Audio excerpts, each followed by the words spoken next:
राम कदम जी, जो कब्रिस्तान की जगह है वो तो ट्रस्ट की जगह है, वो तो जो मुस्लिम समुदाय द्वारा ट्रस्ट चलाया जाता होगा वो चलाता होगा वहां पर। अब जांच जरूर की जा सकती है, लेकिन मार्बल किसने लगाया, लाइट किसने लगाई, इसकी जिम्मेदारी भी क्या शिवसेना की है? क्या राजनीति करने के लिए इस मुद्दे को उठा रहे हैं आप भी? देखिए, ये मुद्दा कोई किसी दल विशेष का नहीं है। जब राष्ट्र का विषय आता है तो हमने दलों के ऊपर उठ करके राष्ट्र की चर्चा करनी चाहिए, राष्ट्र की चिंता करनी चाहिए। अब याकूब मेमन कौन है? याकूब मेमन जो आतंकवादी पाकिस्तान के इशारे पे मुंबई में बमकांड करके कई सारे लोगों की जान लेता है, जिसमें कई सारे मुस्लिम भाई भी है। तो याकूब का समर्थन नहीं हो सकता। उसकी कब्र मजार में तब्दील होती है। शिवसेना के मुख्यमंत्री सत्ता में थे, उनके कार्यकाल में होता है। लेकिन मनीषा जी याकूब की अंत यात्रा निकली, किसने परमिशन दी? यहाँ ये डॉर्पर नामक एक अच्छी नस्ल की भेड़ को पालते हैं। पाल कर हर साल 40 से 50 लाख कमाते हैं। आपको भी करना है, उनसे सीखना है तो फ्रीडम ऐप को अभी डाउनलोड कीजिए। बोलने दीजिए ना, आपने अपने समय में किसी को नहीं बोलने दिया। मनीषा जी, उनको पहले पूरा करने दीजिए। आप बताइए मनीषा जी, आपने कहा आप बोलेंगी तो कोई ना बोले, तो उनको भी बोलने दीजिए, पूरी बात करने दीजिए राम कदम जी को, फिर आप सवाल पूछिएगा। जी राम कदम जी, संक्षेप में पूरा कीजिए अपनी बात को। देखिए, मैंने कहीं पर भी उनको टोका नहीं है। बिल्कुल जी, और बड़े शांति से जवाब दे, और देश सुन रहा है इस चर्चा को। मतलब लोगों के आंखों में धूल मत झोंकिए और हिंदू मुसलमान झगड़ा लगाने की आप चैनल पर बैठे हैं। देखिए सुमेरा जी, अगर ऐसा है तो मनीषा जी आप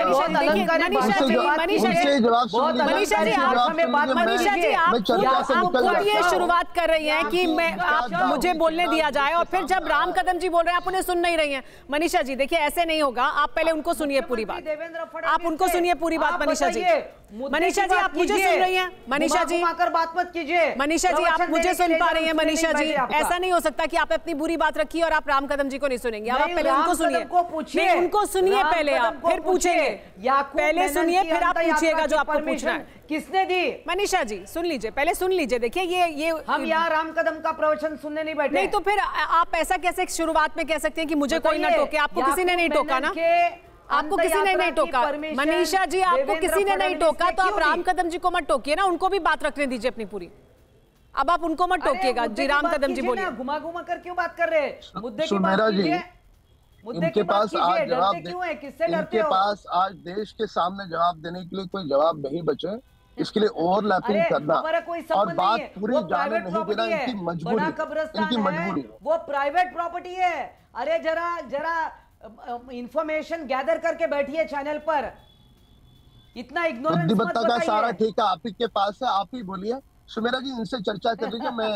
अरे पहले जानकारी तो लीजिए। राम कदम जी, लेकिन एक बड़ा सवाल है। राम कदम जी, एक बड़ा सवाल है जो पूछ रही है मनीषा जी बार बार, उसका जवाब दे दीजिए। जवाब नहीं है।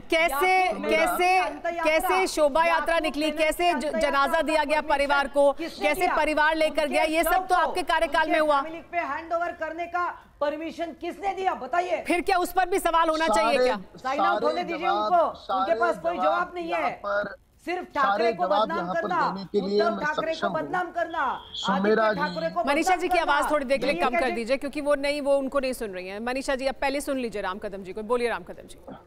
देखिए कि उन्होंने जो सवाल उठाया उसके जवाब देता हूँ।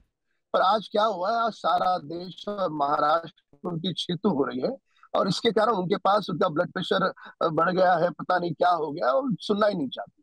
अब सवाल पूछ रहे हैं कि याकूब की यात्रा कैसे निकली, उसका शव कैसे सौंपा।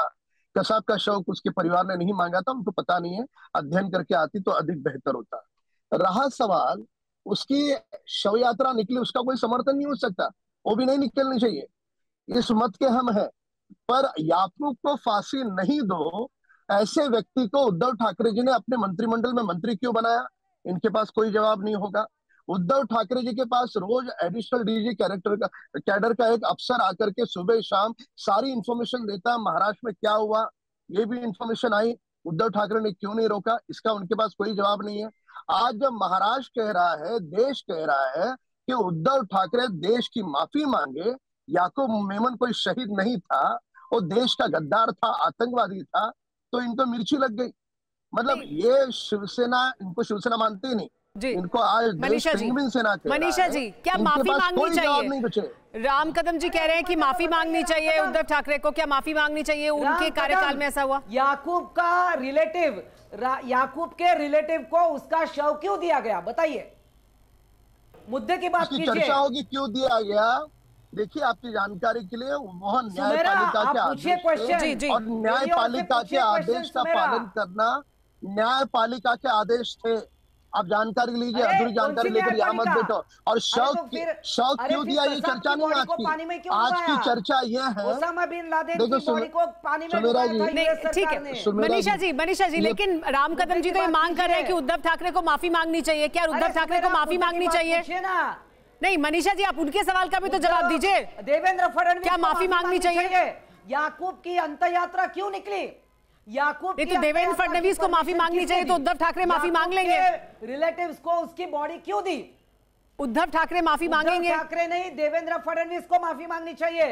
अच्छा ठीक है, देवेंद्र फडणवीस को माफी मांगनी चाहिए, लेकिन राम कदम जी लेकिन एक बड़ी बात यह है कि एक प्राइवेट प्रॉपर्टी है, एक ट्रस्ट की प्रॉपर्टी है, वहां पर अगर कोई मार्बल लगा रहा है, लाइट लगा रहा है, अब अगर मामला प्रकाश में आया है तो उस पर कार्रवाई की जा सकती है, उसको रोका जा सकता है, महिमा मंडन ना हो यह सुनिश्चित किया जा सकता है। लेकिन मुख्यमंत्री इसके लिए जिम्मेदार होंगे सीधे।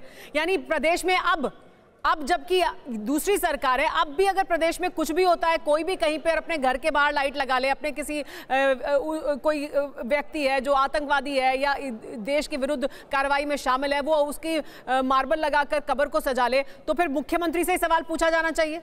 मुख्यमंत्री के साथ किसी का फोटो दिखाई देता है तो उनसे ही सवाल पूछा जाना चाहिए। क्या यही मापदंड होंगे नए? देखिए आपका सवाल उचित है, पर याकूब मेमन कोई साधारण व्यक्ति नहीं था। वो एक खूंखार आतंकवादी था जिसने सैकड़ों लोगों के प्राण ले लिए और पाकिस्तान के इशारे पे ये सारी घटना हुई। आप जानते हैं, जब ऐसा खूंखार आतंकवादी और उसकी कब्र, आपको क्या लगता है रातों रात क्या उस कब्र को मजार बनाने का जो षड्यंत्र है, क्या रातों रात हुआ? ये रातों रात नहीं हुआ है। जब तुम मुख्यमंत्री पद पर विराजमान होते हो तो तुम्हारा दायित्व है कि सारी जिम्मेदारियां तुमको लेनी। अब इनका ऐसा है कि ये मुख्यमंत्री पद पर तो बैठे रहना चाहते हैं, अब मजबूरन उनको हटना पड़ा, पर इनको जिम्मेदारी कोई नहीं लेनी। ठीक है, तो कुछ भी हो जाए। अब इनके 2 मंत्री जेल के अंदर मनीषा जी, इनका पूर्व पुलिस कमिश्नर जेल के अंदर है, क्या जवाब है इनके पास? यहाँ ये डॉर्पर नामक एक अच्छी नस्ल की भेड़ को पालते हैं। पाल कर हर साल 40 से 50 लाख कमाते हैं। आपको भी करना है, उनसे सीखना है तो फ्रीडम ऐप को अभी डाउनलोड कीजिए।